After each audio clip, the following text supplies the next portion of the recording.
Israeli नागरिक सुरक्षा agency ने बताया कि शुक्रवार को गजा में हुए सैन्य अभियानों में 50 लोग मारे गए। सेना ने गजा शहर पर अपने हमले तेज कर दिए हैं। गजा पट्टी के सबसे बड़े शहर गजा सिटी में रहने वाले लाखों लोगों ने घर छोड़कर इजरायली सेना के निर्दिष्ट सुरक्षित स्थान पर जाने से इनकार कर दिया। आखिर क्यों? सवाल यह भी है। नमस्कार, मैं हूं आशीष त्रिपाठी और हमास के गढ़ माने जाने वाले इस शहर पर इजरायली सेना लगातार गोलीबारी और बमबारी कर रही है। इतना ही नहीं, यहां की खाद्य सामग्री की आपूर्ति भी रुकी हुई है। और इस बीच गजा पट्टी में शुक्रवार को इजरायली सेना की कार्रवाई में 50 लोगों के मारे जाने की सूचना है। इजरायली सरकार ने गजा सिटी पर कब्जा करने और उसे बनाए रखने की घोषणा की है। हमास के प्रभाव वाले इस शहर में ही इजरायली बंधकों के होने का अंदेशा है। माना यह जा रहा है कि हमास यहां पर आम जनों को ढाल बनाए हुए है, जिससे इजरायली कार्रवाई में होने वाले खून खराबे से इजरायल को वैश्विक आलोचना का सामना करना पड़े। गजा सिटी और शहर वही शहर है ये जिस पर इजरायली सेना ने 23 महीने के हमलों के बाद भी कब्जा नहीं किया और इसके उपनगरों को इजरायली सेना ने खाली करा लिया है। लेकिन सघन आबादी वाले शहर में जमीनी कार्रवाई तेज नहीं हो पा रही है। इजरायली सेना फिलहाल शहर की ऊंची इमारतों को हवाई हमलों से ध्वस्त कर रही है, जिससे वहां से निशानेबाज हमले न कर पाएं और न ही इजरायली सेना की गतिविधियों को देखा जा सके। इजरायली सेना के हाल के दिनों में ऐसे 500 से ज्यादा ठिकानों को निशाना बनाया गया। इस बीच गजा पट्टी में तैनात इजरायल के रिजर्व सैनिकों ने ठिकाने छोड़ने से इनकार भी कर दिया। उन्होंने कहा कि वो गजा को कब्जे में लेकर ही यहीं पर रहेंगे। यरूशलेम में एक होटल के बाहर शुक्रवार को 2 लोगों की धारदार हथियार से हमला कर हत्या कर दी गई थी। दरअसल घायल 50 वर्षीय एक व्यक्ति की हालत अभी गंभीर बनी हुई है, जबकि 25 वर्षीय एक दूसरे शख्स को घायल हालत में अस्पताल में इलाज भी दिया जा रहा है। उसकी दशा थोड़ी बेहतर हो रही है। मरने वालों के अलावा इन लोगों को चोट भी आई थी। इजरायल पुलिस ने इसे आतंकी वारदात कहा था और इससे पहले यमन के हूती विद्रोहियों ने रविवार को इजरायल के एयरपोर्ट पर ड्रोन से हमला किया था। इजरायली सेना ने कहा कि हूतियों की ओर से दागा गया एक ड्रोन देश की बहुस्तरीय वायु रक्षा प्रणाली को भेदते हुए देश के दक्षिणी हवाई अड्डे पर गिरा और इस हमले में हवाई अड्डे की खिड़कियों के कांच तक टूट गए।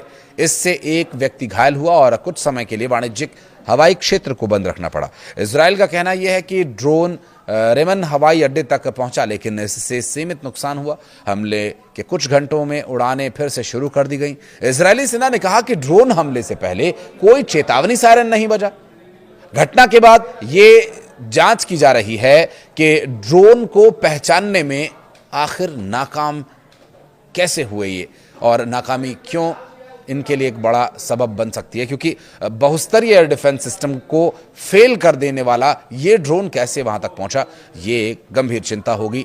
और हूतियों ने इस हमले की जिम्मेदारी ली थी और ये ड्रोन अटैक यमन के हूती विद्रोहियों के कब्जे वाली राजधानी सना पर इजरायली हमलों के बाद हुआ। इसमें हूती प्रधानमंत्री और दूसरे शीर्ष अधिकारी मारे गए थे। इस हमले से यमन और इजरायल के बीच करीब 2 साल से चल रहा संघर्ष और बढ़ने का अंदेशा पैदा हुआ था और वो अंदेशा सही भी साबित हुआ जब इजरायल ने दोबारा से हमला किया। और इजरायल ने कहा कि हूती विद्रोहियों ने, जब उस वक्त ये हमला हुआ था उस वक्त इजरायल ने कहा था कि हूती विद्रोहियों ने बीते रविवार को एक के बाद एक कई ड्रोन्स दागे, इनमें से अधिकतर को इजरायल के बाहर ही एयर डिफेंस सिस्टम ने नष्ट कर दिया, जबकि एक ड्रोन इजरायल के दक्षिणी शहर इलैट के पास स्थित रेमन इंटरनेशनल एयरपोर्ट तक पहुंच गया और टर्मिनल इमारत से जा टकराया। हूती विद्रोहियों ने इस साल मई में इजरायल के एक मुख्य हवाई अड्डे पर मिसाइल से हमला किया था और इससे 4 लोग घायल हुए थे और इसके बाद कई विमानन कंपनीज ने महीनों तक इजरायल के लिए अपनी उड़ानों को रद्द कर दिया था और इसके बाद अब ड्रोन से इजरायली एयरपोर्ट को निशाना बनाया गया।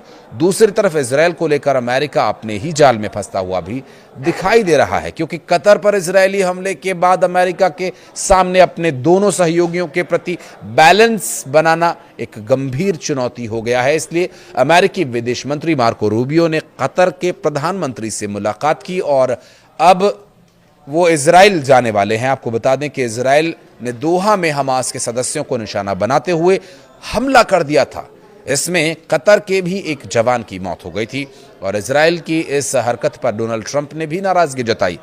अमेरिका की भी नीति है कि गजा को लेकर जो नीति बहुत स्पष्ट तो है नहीं, तो इसलिए भी अमेरिका की नीति को लेकर बार बार सवाल उठते हैं। और एक तरफ वो इजराइल का खुलकर समर्थन करता है और गजा पर कब्जे को लेकर प्लान बनाता है, तो वहीं दूसरी तरफ वो युद्ध विराम के लिए मध्यस्थता का भी दावा करता है। बता दें कि मार्को रूबियो और उपराष्ट्रपति जेडी वेंस ने व्हाइट हाउस में कतर के प्रधानमंत्री शेख मोहम्मद बिन अब्दुल रहमान अल थानी से मुलाकात की और इसके बाद डोनाल्ड ट्रंप के विशेष राजदूत स्टीव विटकॉफ ने उनके साथ डिनर किया। बता दें कि इजरायल ने कतर की राजधानी में तब हमला किया जब अमेरिका के ही युद्ध विराम के प्रस्ताव पर बात करने के लिए हमास के लीडर इकट्ठे हुए थे। हमास और इजरायल के बीच युद्ध विराम को लेकर अमेरिका और कतर मध्यस्थता कर रहे हैं। डोनाल्ड ट्रंप ने इस हमले से खुद को दूर किया था। वहीं यूएन में इजरायल के खिलाफ निंदा प्रस्ताव में अमेरिका भी शामिल था और बंधकों के परिवारों से मिलने के साथ ही मार्को रूबियो इजरायली अधिकारियों के साथ गजा पर आगे की योजना को लेकर चर्चा करेंगे। इसके अलावा वो पुरातात्विक स्थानों के लिए प्रसिद्ध सिटी ऑफ डेविड का भी दौरा करेंगे। तो वहीं कतर के प्रधानमंत्री ने कहा कि दोहा में हमास नेताओं पर किए गए हमले से इजरायल के नेताओं ने दिखा दिया कि उन्हें गजा पट्टी में बंधक बनाकर रखे गए लोगों की कोई परवाह नहीं। कतर के प्रधानमंत्री ने संयुक्त राष्ट्र सुरक्षा परिषद की एक आपातकालीन बैठक में यह बात कही। उन्होंने कहा कि अमेरिका के सहयोगी देश कतर पर मंगलवार को घातक हमले के साथ इजरायल ने सारी हदों को पार कर दिया। हालांकि उन्होंने यह कहा कि कतर में गजा में लगभग 2 साल से जारी युद्ध को समाप्त कराने के प्रयासों के पीछे नहीं हटने वाले। वो इन प्रयासों से वो लगातार आगे बढ़ते रहेंगे और इससे पीछे नहीं हटेंगे। रक्तपात को रोकने के लिए बिना किसी हिचकिचाहट के अपनी मानवीय और कूटनीतिक भूमिका को वो जारी रखेंगे। बहरहाल इस वीडियो को लेकर के अगर आप कुछ कहना चाहते हैं तो कमेंट सेक्शन में अपनी उपस्थिति आप दर्ज करा सकते हैं। वीडियो को अंत तक देखने के लिए बहुत बहुत धन्यवाद।